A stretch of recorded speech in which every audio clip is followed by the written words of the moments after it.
Howdy दोस्तों, welcome to Motley facts.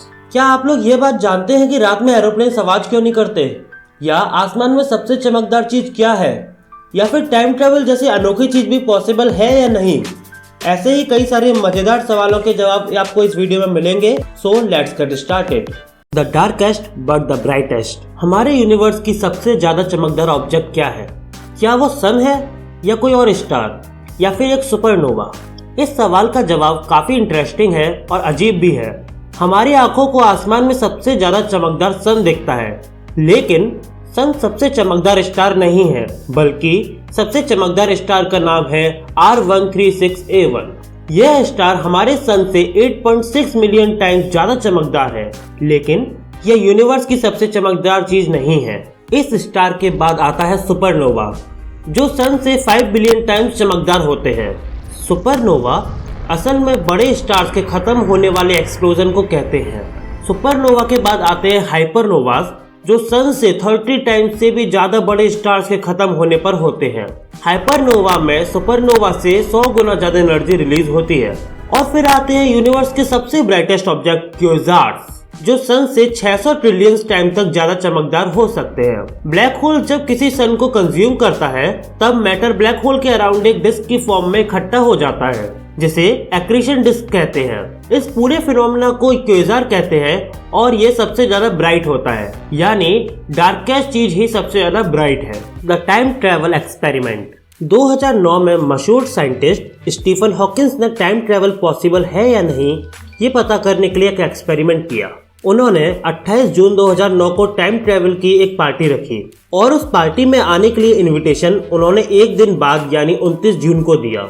यानी अगर किसी को वो पार्टी अटेंड करनी होगी तो उसे टाइम ट्रेवल करके वहां पहुंचना होगा। अगर कोई आता है तो उससे ये प्रूफ हो जाएगा कि टाइम ट्रेवल पॉसिबल है। पर उनकी पार्टी में उनके अलावा कोई नहीं आया, और इससे हम अभी तक तो यही निष्कर्ष निकाल सकते हैं कि टाइम ट्रेवल पॉसिबल नहीं है। Why are aeroplanes quiet at night? अगर आज भी आप किसी एरोप्लेन की आवाज सुनते हैं तो एक बार तो आसमान की तरफ देखते होंगे। अगर आपने ध्यान दिया है तो आपने देखा होगा कि दिन में एरोप्लेन की आवाज काफी ज्यादा आती है और रात में ये काफी कम आती है। इसका कारण पहला यह है कि एरोप्लेन काफी कम इंजन पावर से रात में उड़ते हैं, और साथ ही रात में वो आबादी से दूर वाला रूट लेते हैं। दूसरा कारण यह है कि रात के वक्त ऊपर वाली एटमॉस्फेयर की थर्मल लेयर ठंडी होती है, और नीचे वाली थर्मल लेयर ठंडे होने में टाइम लगता है। इसलिए साउंड के ट्रांसमिशन में प्रॉब्लम होती है, और रात के वक्त एरोप्लेन की आवाज बहुत कम आती है। गोल्ड। आप लोगों ने क्या ये कभी सोचा है कि इतना महंगा गोल्ड अर्थ पर कहां से आया? क्या ये अर्थ के अंदर बना है, या ये यूनिवर्स की शुरुआत से ही बना है? सच्चाई यह है कि आपके आसपास का सारा गोल्ड असल में सुपरनोवा एक्सप्लोजन में बना हुआ है, क्योंकि किसी भी स्टार के अंदर इतना टेम्परेचर नहीं होता है कि वो आयरन से न्यूक्लियर रिएक्शन कर पाए, और इस कारण गोल्ड सिर्फ सुपरनोवा में ही बन सकता है। गोल्ड के बारे में कुछ बातें जानना बहुत जरूरी है।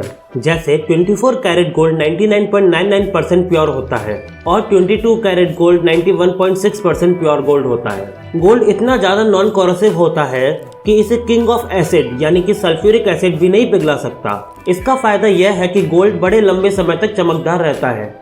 The shrinking mind. हमारी बॉडी में 40 की उम्र के बाद काफी सारे चेंजेस होने लगते हैं, जैसे कि हमारे बोन्स में कैल्शियम की कमी, डाइजेस्टिव और इम्यून सिस्टम का कमजोर होना, और हमारे ब्रेन का श्रिंक होना।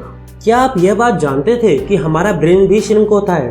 40 की उम्र के बाद हमारा ब्रेन 15% तक श्रिंक हो जाता है, और इसकी वजह से हमें अल्जाइमर्स, डिमेंशिया और डिप्रेशन जैसी बीमारी होने का खतरा बढ़ जाता है। खास बात यह है कि इंसान इकलौता ऐसा जानवर है जिसका ब्रेन श्रिंक होता है। यहाँ तक कि हमारे क्लोज एंसेस्टर्स चिंपांजी और बंदरों का भी ब्रेन श्रिंक नहीं होता है।